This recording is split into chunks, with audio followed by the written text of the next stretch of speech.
Today, I'm talking about the Endorphin Speed after 100 miles.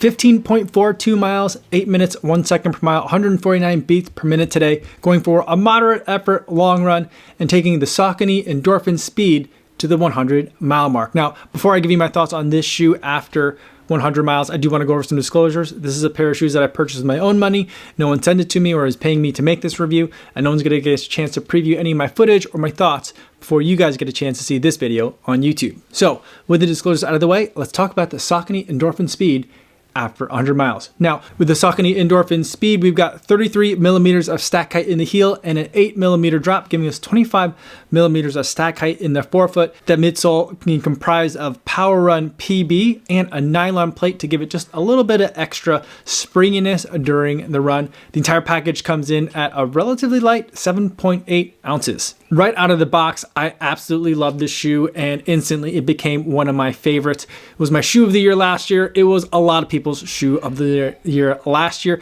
and even to 100 miles, it has still been treating me very, very well. Let's talk about the upper after 100 miles. I think it's doing a really fantastic job. We have a dual layer mesh upper here, which I'm just absolutely in love with. I think it looks fantastic. I think it works fantastic.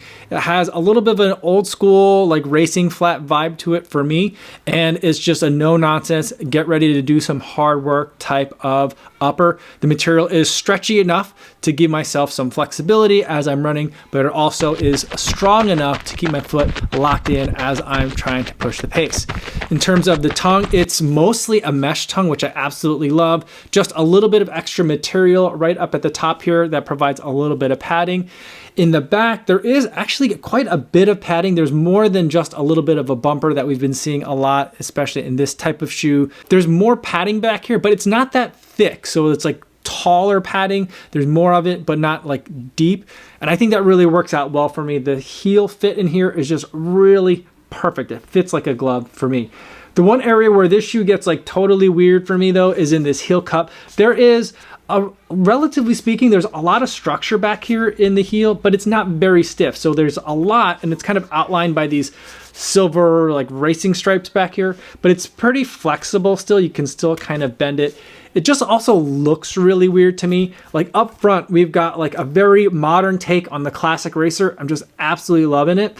And in the back, you've got like Judge Dredd Special. I'm not sure who, it's like two different people designed this, and like they couldn't agree. And they were like, fine, I'll let you have all this stuff in the back here. Do whatever you want. It just looks really weird. I don't get it. And all this is just decoration. It's just extra weight in my opinion. But overall, I love what's going on with the upper. Not only do I think it looks fantastic, I think it performs exceptionally well. It breathes well. In fact, today, with the temperatures being about 20 degrees Fahrenheit, my feet were pretty cold for the first 4 or 5 miles of today's run, but that's to be expected for a shoe that's breathing this well in temperatures that are this cold. Overall, the shoe seems to fit me like a glove. No part of the shoe feels too tight. Nothing's bunching up. It's just a great fitting upper. I think Saucony nailed it with the fit in this upper, and it's holding up fantastically well. Other than the fact that it's discoloring slightly, a lot of time I've been spending with this shoe on some dirt roads, so it's getting a little bit of yellowness to it. Other than that, there's hardly any signs of wear that I can see. On the outsole, it's another pleasant surprise in terms of a lack of wear. There's not a lot of rubber on this outsole. Even where you do have rubber, it's very, very thin. And I was expecting, with the way that this outsole is very intricate and very thin, that there was going to be a lot of wear. It was going to look a lot worse than it was, but in fact, it's holding up well. The amount of wear is surprisingly little. I'm seeing some in like the usual spot that I see on the outer portion of this side of the heel back here. And it does look like there's quite a bit there, but if you think about how little it started out with, there's not really that much wear happening, but it is easily visible.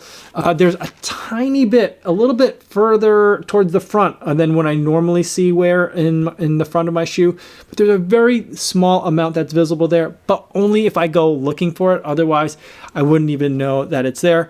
And then there's a new spot that I sometimes get with the shoe that's kind of like on the side, like basically to the side of my pinky toe, is where there's a little bit of wear here. Nothing that's really surprising, but just a little bit that is noticeable upon very close inspection. Overall, I'm really surprised though how much of this detailing is still in here. Not that I need the detail, but it's a signal to me of how well the rubber is holding up. The fact that the details haven't been worn away. For example, like this yellow strip that's in here, there's these little tiny small arrows that are inlaid in here. I was expecting that by the 100-mile mark, a lot of those would be gone, but in fact, they're still all very clearly visible and there. I'm seeing a little bit of discoloration on the PWRRUN PB material on the outsole, very similar to how I would see it in Boost, and also like I would experience it in Boost. The deterioration there is cosmetic only. There's just some of the discoloration that's happening, but otherwise the material itself is functioning well. So while we're talking about that, let's move on to the midsole. The midsole for this shoe has been holding up fantastic. I am seeing a little bit of flaking along this blue coloring along the side of the shoe. I'm seeing a lot right here by the forefoot, kind of like where my big toe kind of crashes in on my pronation in my foot strike, and a little bit towards the heel as well. This flaking started really early on, maybe within like 20 miles, and I thought by the time I get to 100, just a lot of this would just be bare white, like the color of that PWRRUN PB, but it's still holding up its color relatively well. And my understanding is that you can't really dye this material, like adding color dye changes the way the material behaves. So basically you kind of like paint it or like powder coat it, or I don't know, whatever it is process they're using to apply paint to it, but it's an application, it's a coating of color, and that's why you're seeing some of the flaking here. But just like some of the discoloration of the exposed material on the outsole, the stuff that's cracking and crumbling over here and it's chipping away, it's purely cosmetic because this shoe still feels like a fantastic shoe. Doesn't feel like a 100-mile shoe at all. I'm still getting that fantastic compression from the PWRRUN PB, very much like a sensation that I get with a Boost shoe, but it's not weighing me down. It feels lighter than Boost. It feels springier than Boost. And overall running experience, combining the PWRRUN PB with the nylon plate, I feel like I'm getting a shoe that's just been very specifically tailored to me. Like it's as if like they took my running biometrics and like came back and were like, based on your weight, your foot strike, your gait, your power, this is the shoe that we've made for you. That's what it feels like when I put on this shoe. It makes me feel very special that I have something that's just so custom tailored to the kinds of things that I need when I'm running. Now, am I getting a really strong like carbon fiber type of push? Is this something that I want for like my biggest races? Maybe not. Can I take this for a marathon race? Absolutely. Is this something that I like to log a lot of miles in? Definitely. Is this something that I like to run a lot of fast miles in? Absolutely. It's just a very fun shoe for me to run in because it feels like it's a very effective tool that's going to help me train and perform in the ways that I want to down the line. 15 miles in this shoe for today just flew by, just felt fantastic to run in it. I felt so good that I even put some faster miles at the end of my moderate effort. I was going for a 13.1 of moderate effort in the middle of this 15 miler. And I even put some faster miles toward the end. So going slower than marathon pace for the most part, but then peaking out over 5K pace. Just feeling really great. It's one of those rare runs where I just felt like I could keep going forever, and I was just having such a fantastic time out there. I think a large part of that has to do with how much I just really enjoy running in this Endorphin Speed. Even after 100 miles, taking this to the 100-mile point, the shoe is still just really surprising me on how much I just absolutely love running in it. So those are my thoughts on the Endorphin Speed after 100 miles. Let me know in the comments if you have any questions about it.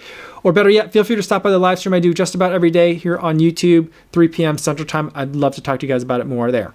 That's all I have for today, everybody. Thanks for making it all the way to the end of the video. Hopefully you all are staying safe out there on your runs, and I'll see you in the next one. Yo, what's going on?